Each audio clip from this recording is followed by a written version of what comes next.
I watched my wife climb into my brother's truck at 11:47 p.m. on a Tuesday.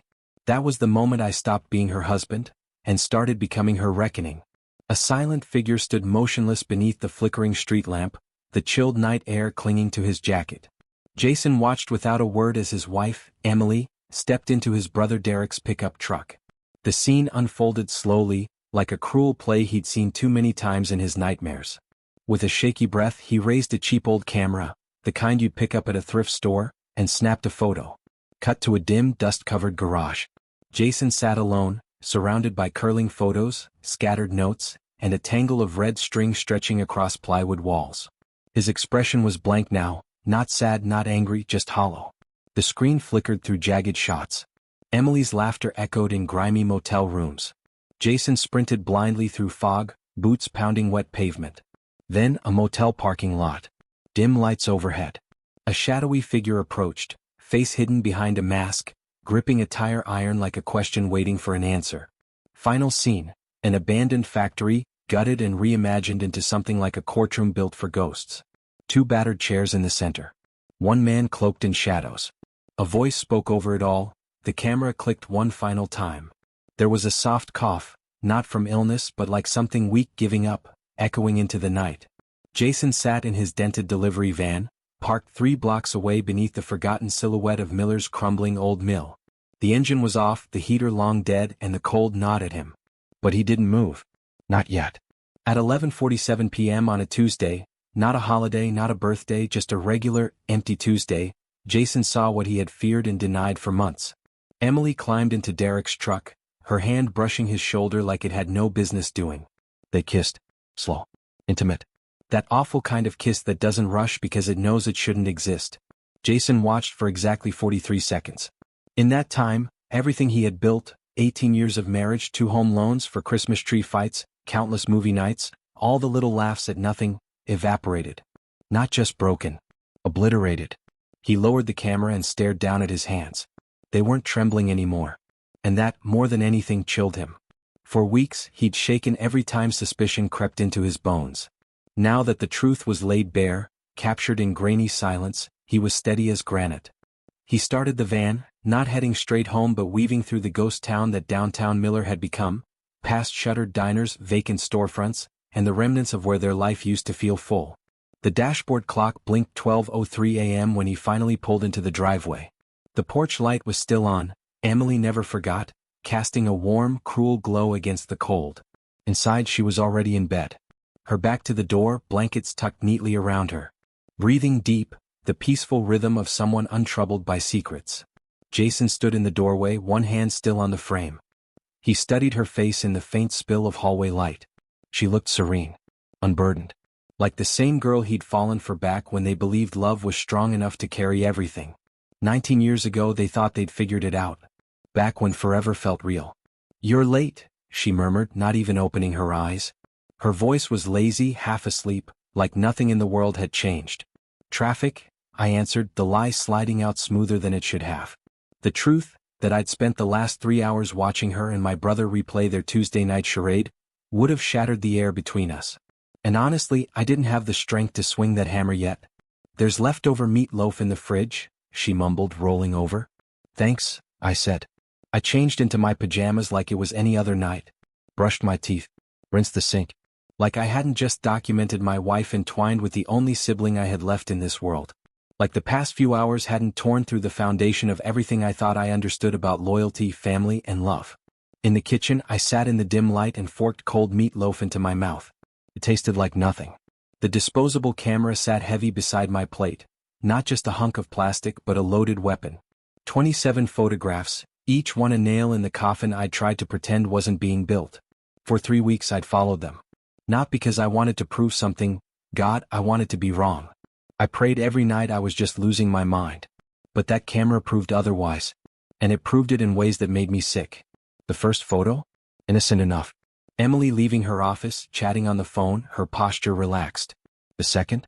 A bit more telling, sliding into Derek's truck while her car was supposedly in the shop. By the 20th frame, they were walking into the lakeside motel off Route 9, hand in hand like a couple without a care in the world. And by the 27th, I had evidence so clear, so damning, it left no room for lies or denial. I scraped the last bite from the plate, washed it under warm water, dried it with the towel hanging from the stove, and put it back where it belonged, each motion mechanical like muscle memory clinging to a life that no longer existed. Upstairs, Emily was still asleep. Still breathing like she hadn't just set fire to everything we'd built. I lay down next to her, the space between us both empty and suffocating. I stared at the ceiling as night crept toward morning, and somewhere in those long lonely hours between midnight and dawn, the man I'd been for 42 years, the man who believed in trust, who built his life around stability and love, quietly ceased to exist. In his place something new settled in. Someone quieter, sharper. Someone who understood that waiting for justice was for people who still believed the world played fair. The next morning, Emily made breakfast. The smell of toast and cheap coffee filled the kitchen.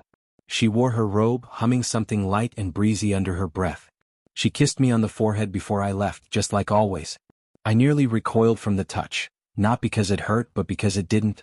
"I'll be home late tonight," she said casually, pouring her second cup.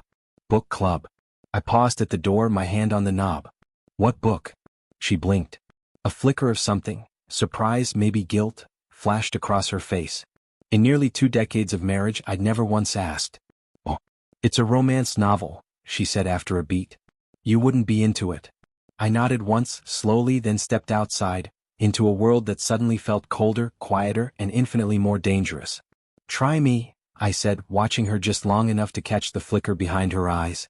She hesitated, then shrugged like it was nothing. "The Bridges of Madison County." I nodded, smiled faintly, and leaned in to kiss her goodbye. She didn't flinch.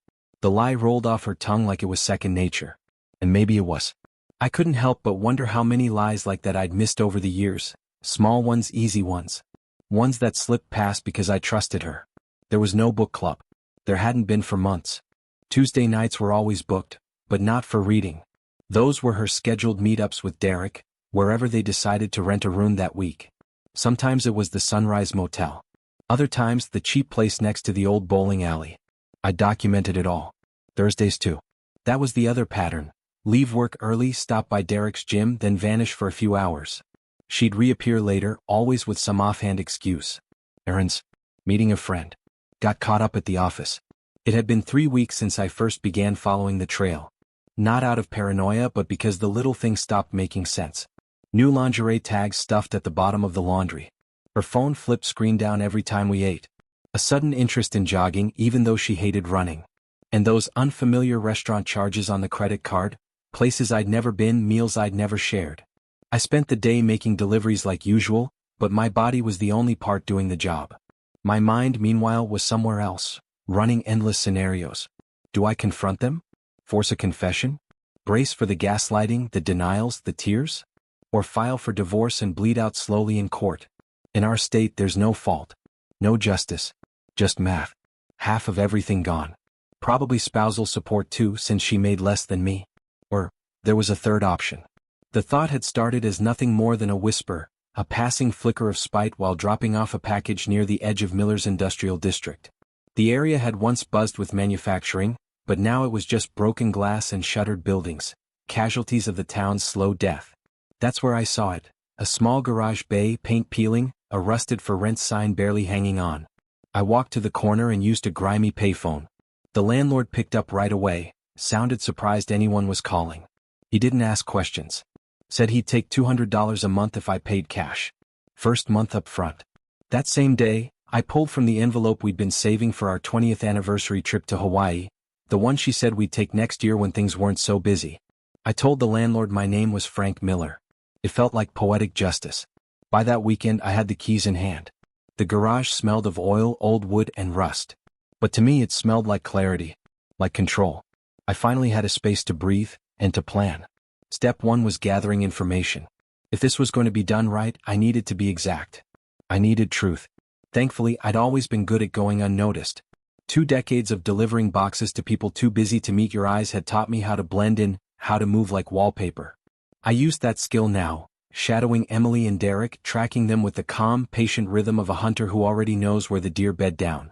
I learned more than I wanted. Derek's so-called fitness business was barely surviving. Turns out the gym he bragged about owning was bleeding money. It was only afloat because his mother kept bailing him out and a few wealthy clients paid cash under the table. Jason eventually uncovered something he hadn't expected, something that cut deeper than he thought it could. Emily's real estate job, the one she often downplayed with comments like, slow season, or barely scraping by, was actually doing far better than she let on. Hidden commissions. Payments funneled into a separate account under her maiden name. She hadn't just been dishonest. She'd been strategic. This wasn't some impulsive affair, a reckless mistake born out of boredom. No, they were planning something. Likely had been for months, maybe even years. A quiet, careful endgame was forming behind his back, one where she would leave him for Derek and walk away with not only his trust but his future. Step 2 was preparation. Jason began spending his nights at the garage, telling Emily he'd picked up extra delivery shifts. She didn't ask questions. Maybe she was too wrapped up in her own lies, or maybe she just didn't care anymore. Inside that cold, steel-frame space, he started building something that wasn't just physical. He brought in a second-hand TV, plugged in a mini fridge and set up a cot in the corner. A police scanner buzzed with background noise while prepaid phones sat in a drawer like silent tools. On the wall, he mapped out a timeline. Dates, times, motel addresses, gym visits, new patterns. A web of deceit pinned like an investigator's board. Only the suspects were his wife and his own brother. But the most important work didn't hang on the walls. He started pushing his body, forcing it to match the storm inside his head. Not gym fitness, not Derek's curated biceps and spotless selfies, but something older, rawer. Push-ups until his arms gave out. Sit-ups in the concrete dust. Pull-ups on a steel pipe bolted to the ceiling. He ran the deserted tracks behind the mill, feet pounding gravel until his lungs burned. He wasn't trying to look better. He was trying to become something they wouldn't recognize. Then came step 3, psychological warfare. It started subtly, carefully. Jason created a burner email account and sent a series of detailed, anonymous tips to Derek's landlord. Photos of dirty towels piled in a corner of the gym. Rusted weights. Mold creeping along the shower tiles. Just enough to raise concern. Within a week, health inspectors came knocking. Derek looked confused, then panicked, but there was no one to blame. Next, Jason placed a quiet, anonymous call to the brokerage firm where Emily worked. A concerned client questioned the handling of some escrow funds. Nothing criminal. Nothing traceable. Just enough to launch an internal audit that froze her commissions midstream. Months of work held in limbo. The genius wasn't in the damage.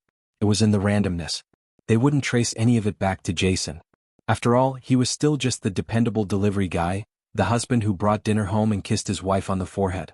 But that man was fading night by night inside that cold garage. He was turning into someone new. Someone sharper, harder, someone who had stopped believing that kindness was a virtue. Because in his world, nice guys didn't just come in last. They came home to empty hearts and cold beds. And the first person to notice the shift wasn't Emily. It was Lena, his daughter. 17, whip-smart, with that teenage ability to read people like pages in a book. "Dad, are you okay?" she asked one evening, standing in the kitchen with a bowl of cereal and a look that saw more than it should. "You seemed different lately." Jason looked up at her. She looked so much like her mother, but without the lies in her eyes. He forced a smile. "Just tired, kiddo. Work's been rough." She didn't look convinced. "Different how?" Jason asked, keeping his voice light. "I don't know," Lena said, her brow furrowed slightly. "You're just quieter. Like there's something on your mind all the time." He looked at her, then really looked.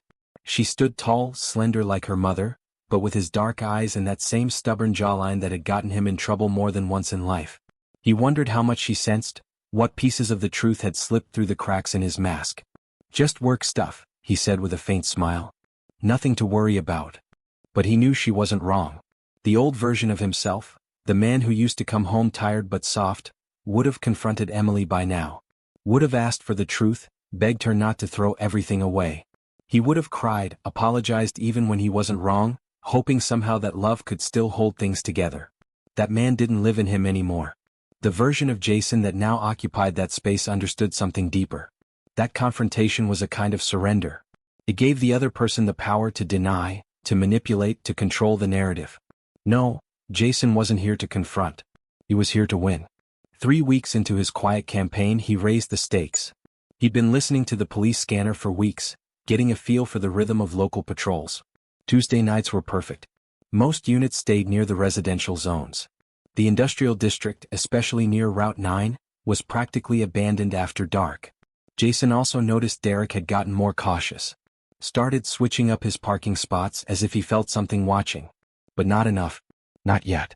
On a bone-cold Tuesday night in early November, Jason parked a block away from the sleep-in off Route 9. He crouched in the shadows near the edge of the lot, waiting.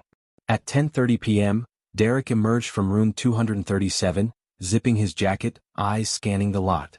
Emily had left 10 minutes before, always did. That was their pattern. Derek stayed behind to shower, wash away the evidence. Jason was already at the truck when Derek reached it. He wore a ski mask, dark clothes, gloves. In his hand was a rusted tire iron he'd pulled from a wrecked car behind an abandoned warehouse. Derek started, but Jason didn't let him finish. The tire iron struck his knee, not enough to shatter it, but enough to send him crashing to the pavement in a howl of pain. Jason stood over him, chest heaving beneath the mask, voice low and unfamiliar, a growl he'd practiced every night in the garage. Stay away from married women. Derek writhed, trying to sit up, his breath short and panicked. Who are you? Jason didn't hesitate. The tire iron slammed into Derek's ribs next, sharp, precise, controlled. Not enough to do lasting damage. Just enough to send a message. I said, he repeated, slower this time, letting the words hang in the freezing air, stay away from married women. Who are you? Derek gasped, one hand gripping his side, the other clawing at the pavement. Jason said nothing. He disappeared into the dark, slipping between the buildings behind the motel and vanishing down the access road that ran parallel to the highway. By the time Derek managed to call 911, Jason was already miles away, driving the back roads home through Miller, headlights off for long stretches at a time. The official police report logged it as a random mugging. No wallet stolen. No suspects. Just a man ambushed outside a motel, left with bruised ribs and a torn meniscus. Derek spent the night in the ER. Jason spent the night in his garage, planning the next move. When the police asked him if he could identify his attacker, Derek shook his head. Said he didn't get a good look. Didn't recognize the voice. No clue why someone would want to hurt him. Just some random guy, he guessed. But Jason knew better. He knew Derek was smart enough to understand exactly what had happened. The message hadn't been vague. It hadn't been gentle. It was a warning deliberately delivered. The kind of thing that didn't leave physical scars as much as it carved into the mind, slowly, deeply. It was meant to plant a seed. One that would grow into paranoia. The next morning, Emily was off. She paced more than usual, kept checking her phone when she thought no one was watching. She made up errands that didn't add up. Jason asked if everything was okay, calm, casual. She snapped at him over a few dishes left in the sink. Classic move. Misdirection. She was rattled. Something had shaken her, but she couldn't say what. Not without showing her hand. Jason sat at the kitchen table, newspaper open in front of him, sipping his coffee like it was just another quiet morning. I heard something happened at that motel off Route 9 last night, he said lightly, flipping the page. Some guy got mugged. Emily froze mid-sip, her coffee cup hovering an inch from her lips. Really? She said too quickly. That's awful. Jason nodded. Yeah. Article says it might have been random, but who knows? Could have been someone he knew. Maybe even someone who didn't like what he was doing there. She set her mug down harder than necessary, the ceramic clinking sharply against the table. Why would you say that? Jason shrugged, not even looking up. Just thinking out loud. Sometimes people get hurt because they make choices that put them in risky situations. He finally glanced up, catching the flicker in her eyes, not anger, not confusion. Fear. Real fear. She knew. Not everything. But enough to realize the safe little bubble she'd built with Derek was starting to crack. She knew stories, everyone did, about vengeful spouses who didn't take betrayal lying down. She also knew Jason wasn't as blind as he let on. But not enough to stop. She kept seeing Derek. That was the part Jason still couldn't believe. Even after the attack, they carried on. More careful now. They changed motels, varied their times, paid in cash. They thought they were being smart, unpredictable. But randomness makes habits more visible, not less. They didn't realize how easy it was to track people once you knew what to look for, how often you could anticipate behavior when emotions were involved. And Jason had become an expert at watching. That's when he began phase 2. He'd already spent weeks studying Emily's real estate work, her clients, her listings, the way she closed deals. And beneath the polished professionalism, he saw patterns. Not illegal, no, she was too sharp for that. But manipulative. She cut corners. leveraged insider tips, pressured clients in ways that flirted with the ethical line. That skill, the one she used so well to build her success, was the same one Jason now planned to use against her. Jason started with the linchpin, Emily's biggest client, Patricia Vance, a well-connected real estate developer known for her deep pockets and deeper expectations. Using a carefully crafted anonymous email account, Jason sent Patricia a packet of damning information, screenshots, banking documents, timelines, all pointing to a hidden account Emily had been funneling money into, and evidence she'd quietly skimmed off commissions from other deals. He signed the message as a concerned member of the community, someone who believed that trust mattered in business. The fallout was immediate. Patricia pulled every pending deal with Emily and didn't keep her mouth shut. In a place like Miller, reputations were currency. Word spread fast among the small, tightly woven circle of local investors and developers. And just like that, Emily Caldwell, once considered one of the most reliable agents in town, found herself radioactive. Within 2 weeks, 3 of her biggest clients walked away. Her commission pipeline dried up. Her income dropped by more than half. She came home tense and exhausted, pretending it was just a market slump. Jason simply listened and nodded. At the same time, Jason turned up the pressure on Derek.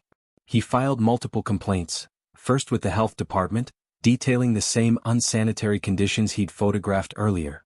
Mold, rusted equipment, mildew in the showers. Then came the Better Business Bureau, reports of false advertising, unsafe training techniques, and misleading credentials. And for the final blow, he tracked down Derek's ex-fiancée, Sarah, now living in Pittsburgh. He didn't give a name when he called. Just left a voicemail on her business line, saying that Derek had been sleeping with married women again, just like he did to her. Turns out Sarah had been waiting for a reason to stir up trouble ever since their ugly breakup 2 years prior. She started calling Derek's remaining clients, warning them about who they were trusting with their health and money. Her voice, calm and cold, carried weight. By the end of the month, Derek's gym was in shambles. Cancellations flooded in. Payments slowed. Rent became harder to make. He looked gaunt, nervous, like a man watching everything he built slide into quicksand. Jason had taken their affair and turned it into a curse. But he also knew it wasn't over. Emily and Derek began to talk seriously about leaving town. Jason overheard her phone calls when she thought he wasn't listening. They'd wait until after the holidays, file the divorce papers quietly, and start over somewhere new, where no one knew them, where no one could judge them. That plan gave Jason the one thing he'd needed all along: a deadline and a target. The following week, he began setting the final pieces into place. He rented a second storage unit under another fake name, this time as Tom Avery, and stocked it carefully. Rope, heavy-duty tarps, bolt cutters, tools, first aid kits, non-perishable food. Not for survival. For control. He spent nights mapping out every inch of the old textile factory at the edge of town. Abandoned, forgotten, windows smashed, floorboards warped. The perfect place for an ending. Most important of all, he began preparing himself. Mentally. Emotionally. Stripping away what little of the old Jason still remained. I'm going to make them understand what they've done. The voice came from behind him one night. Lena. She stood in the doorway of the garage, quiet but brave. She'd seen him changing. She knew something was coming, even if she didn't have the details. Are you going to hurt them? She asked, her voice almost a whisper. Jason didn't answer right away. He thought about it. Not in a dramatic, cinematic way, but in a quiet, settled way. I'm going to give them exactly what they deserve. Lena didn't flinch. She stood there in the garage, shoulders squared, eyes steady. At 17, she'd already seen more than Jason ever wanted her to. She understood that some betrayals didn't deserve forgiveness, that not every wound could be mended with time or words. She also knew enough to choose a side. I'll help you, she said, voice quiet but firm. And that was the moment the final phase truly began. It was a bitter Thursday in December when Jason set his plan in motion. The abandoned textile factory was ready.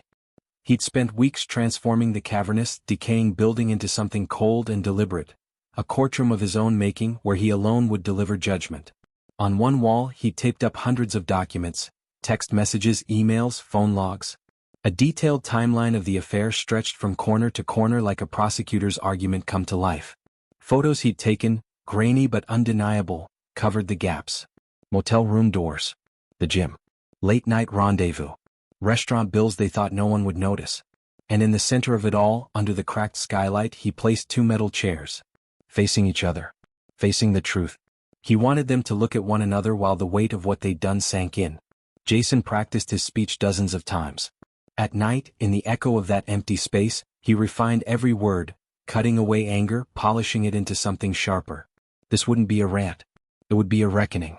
Getting them both to the factory took careful planning. He lured Emily first. A call from a burner phone, masked voice, a fabricated emergency involving a property listing she'd once handled. The details were just plausible enough to get her in the car. He guided her to the address with precision. When she stepped through the side entrance and into the main hall, her footsteps echoed across the concrete floor. She turned a corner and stopped cold. The walls, the photos, the messages. For a moment Jason thought she might bolt. Her eyes darted toward the exit, hand twitching toward her purse. But then she laughed. A loud, genuine laugh that filled the space in a way that made his stomach turn. "Oh my God," she said, turning in a slow circle. "Is this seriously you, Jason? Did you actually do all this?" There was no fear in her tone. No guilt. Just disbelief and amusement. Like she'd stumbled into a play written by someone who'd lost the plot. Jason stepped forward from the shadows. "Hello, Emily." She blinked, taking a step back. "You've completely lost it." He didn't react. Didn't shout. Just reached behind her and slid the steel latch into place, locking the loading dock entrance. "The other exits?" "Still. Only he had the keys." "The doors are locked," he said, calm as winter air. That got her attention. The smile faltered. "Jason, unlock the doors. This isn't funny anymore." It was never supposed to be funny. For the first time, fear flickered across her face. Then, just as planned, they heard it, the crunch of gravel. Headlights swept across the factory's side wall. A truck. Derek. Right on schedule. Jason had timed it perfectly. Emily would still be unraveling what she saw, her confidence shaken just enough, when Derek arrived. The maximum psychological blow was always delivered best in sequence. Derek entered through the service door Jason had left open. He stepped inside, expecting a meeting about a potential client referral. Instead, he stopped in his tracks, eyes locking on Emily, then the wall. Jason watched the panic rise in both of them. He turned on the camcorder mounted in the corner. "Time to document everything. Long enough to ruin both your businesses," Jason said evenly, stepping into the center of the room. "Long enough to make you both wonder who else might have been watching this whole time." The words hung in the air, heavy as iron. Derek's face shifted, first confusion, then realization. And when it hit hard. He stumbled back half a step as if physically struck. "The mugging," he breathed. "The inspections, the health department, my clients dropping off one by one. That was you." Jason nodded once. "That was just the beginning." "You," Derek's voice cracked. "You piece of..." He lunged. But Jason didn't move. Instead, he calmly pulled something from his coat, a long, slender object with a cold steel edge. Not a weapon, not really. But something with a presence. "Sit down," Jason said, voice low. Derek froze. The command wasn't shouted. It wasn't panicked. It was quiet, absolute. And that made it more dangerous than any threat. "Things have changed." He turned to Emily, who still stood near the wall of evidence, arms crossed tight, trying to mask her rising fear behind a thin veil of defiance. "This," Jason said, holding up a photo, "is you two at the Lakeside Motel.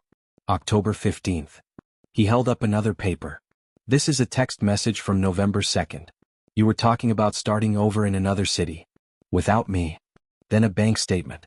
He unfolded it slowly like a relic from a case file. "And this? This is the account you've been hiding money in for 8 months. Emily opened her mouth to speak. A defense, a deflection, maybe even a plea, but Jason raised his hand. No interruptions.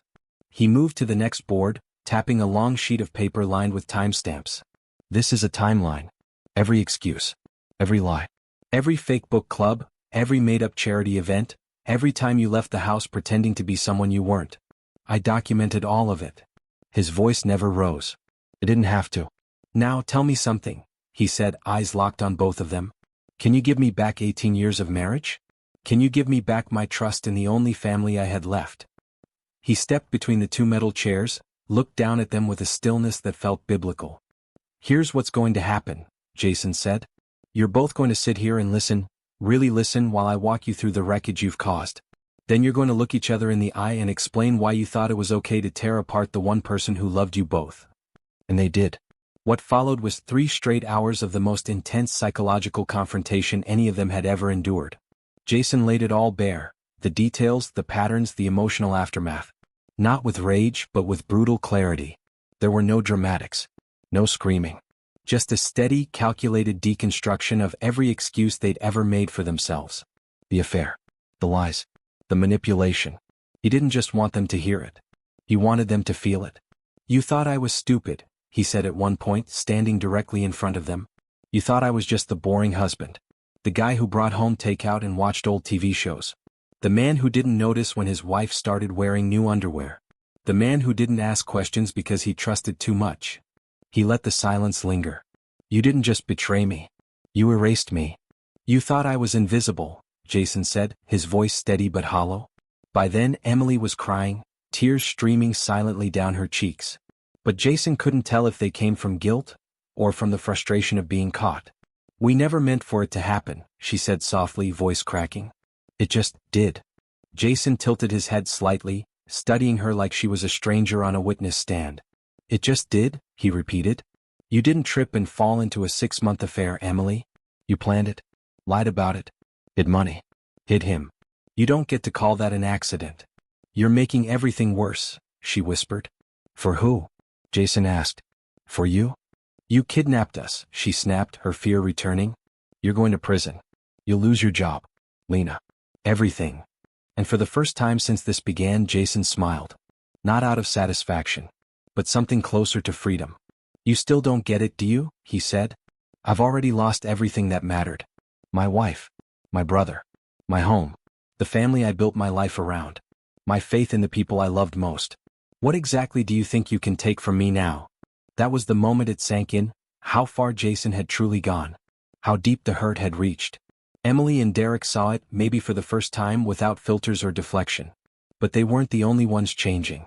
Lena had watched everything unfold, and when the truth hit her, she made her choice. She didn't just stand by her father. She picked up where he left off. With surgical precision, Lena began her own campaign. She sent the affair documentation, texts, emails, bank statements, to Emily's employer, her clients, her colleagues, her friends, her extended family. She didn't hide. She attached her name. She tagged people on social media. She made sure no one in Miller would ever again say they didn't know. She did the same with Derek, his clients, his gym sponsors, the small circle of people who still saw him as a professional. All of them received the same curated evidence. Nothing doctored. Nothing exaggerated. Just the ugly truth laid bare. By the time Jason finally unlocked the factory doors, releasing them into the night, the damage had already spread like fire through dry brush. "You're free to go," he said, stepping aside. "But you're never really going to escape this." He paused, staring at the two people who had once meant everything to him. "Everywhere you go, this follows. You don't just get to move on. This is your shadow now. Just like you gave me mine." Emily and Derek said nothing. They didn't look at each other. They didn't speak to Jason. They simply stepped into the freezing December darkness, eyes hollow, feet unsure. They got into separate cars and drove away in silence, like strangers who had survived a wreck they'd caused themselves. Jason stood there, unmoving, watching their tail lights vanish down opposite roads. Then, without a word, he turned off the generators, letting the factory fall back into darkness. He locked the heavy door behind him and walked to his van. His revenge was complete. But he also knew, even if they'd paid, even if the truth had scorched everything they touched, it had cost him something he could never fully get back. When Jason looked in the mirror these days, he barely recognized the man staring back. The aftermath had been quiet, surprisingly so.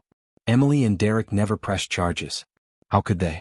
Any legal move would have dragged everything into the open. They'd have to admit the affair, the fraud, the lies. And their reputations were already in tatters. They'd lost before they even knew there was a war. Jason, on the other hand, kept his job. Kept the house too. But the marriage was over. He and Emily signed the divorce papers with stiff hands and tired eyes. No courtroom battles. No drama. Just 2 signatures and a clean split. She moved to Philadelphia, hoping to start fresh in a city where no one recognized her name. Jason stayed in Miller. Alone. The silence that followed wasn't peaceful, it was heavy. But it was his. Months passed. Life settled into something close to routine again. Deliveries. Quiet dinners. The occasional conversation with Lena, who was still healing in her own way. Then one morning a letter arrived. It was from a journalist, someone who'd heard whispers about what had happened, and was fascinated by the idea of a man pushed beyond his limit. She wanted to know if Jason would be willing to tell his story. Maybe even write a book. Something about revenge. About what happens when ordinary people are betrayed too deeply to walk away quietly. Jason read the letter twice. Then he folded it carefully and tucked it into his desk drawer. He wasn't ready to share that story. Maybe he never would be. Later that week he drove out to the industrial district one last time. The old textile factory, his temporary courtroom, was half-gutted, surrounded by machinery and fencing. It was being demolished to make room for a shopping center. Another attempt to breathe life into a town that had long since given up. Jason stood there for a long while, hands in his pockets, watching the wrecking crew peel back the past layer by layer. Afterward he went home and made a sandwich.